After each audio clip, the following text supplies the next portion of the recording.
VP নূরের সবকিছু শেষ। ডক্টর ইউনূসের কথার কোনো দামই নাই।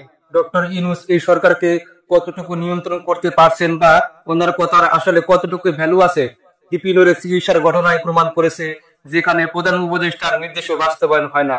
এই মুহূর্তে মনে হচ্ছে ওনার কথার কোনো ভ্যালু নাই, যার কারণে বিএনপি, জামাত, এনসিপি সবাই তাকে অপদস্থ করছে, অপমান করার চেষ্টা করছেন, এই সরকারকে চাপে ফেলার চেষ্টা করছে। মেইন কারণ হচ্ছে তিনি সরকারের একজন প্রধান ব্যক্তি। তিনি যখন কথা বলেন সেটা 24 ঘন্টার ভিতর বাস্তবায়ন হওয়ার কথা, কিন্তু সেটা আমরা দেখতে পাচ্ছি না।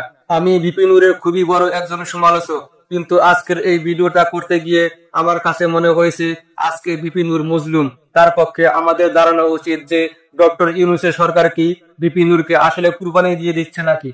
নূরের স্ত্রী যখন ডক্টর মোহাম্মদ ইউনূসের সাথে সাক্ষাৎ করেন, তখন ডক্টর ইউনূস নির্দেশ দেন নূরকে যেন বিদেশে চিকিৎসার জন্য পাঠানো হয়, কিন্তু বাস্তবে দেখা যাচ্ছে সপ্তাহ পেরিয়ে গেলেও কোনো পদক্ষেপ নেই, বরং হাসপাতাল থেকে তাকে রিলিজ দেওয়া হয়েছে এবং এখন তিনি বাসায় আছেন। ভিপি নূরের মাথা, নাক ও মুখমণ্ডলে গুরুতর আঘাত রয়েছে।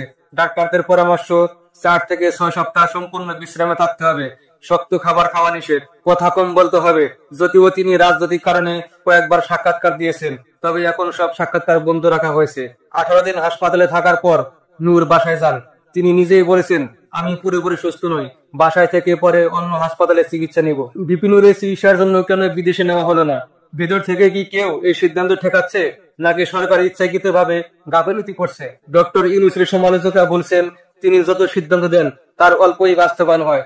নূরের ঘটনা এই সরকারের দুর্বলতাকে আরো উন্মোচিত করেছে। ভিপি নূর কি সরকারের বলি ফাটা, নাকি সত্যি চিকিৎসার ক্ষেত্রে ভিতরে কোনো ষড়যন্ত্র আছে? প্রধান উপদেষ্টা যখন কিছু বলেন সেটি যদি বাস্তবায়ন না হয়, তাহলে জনগণ কাকে বিশ্বাস করবে?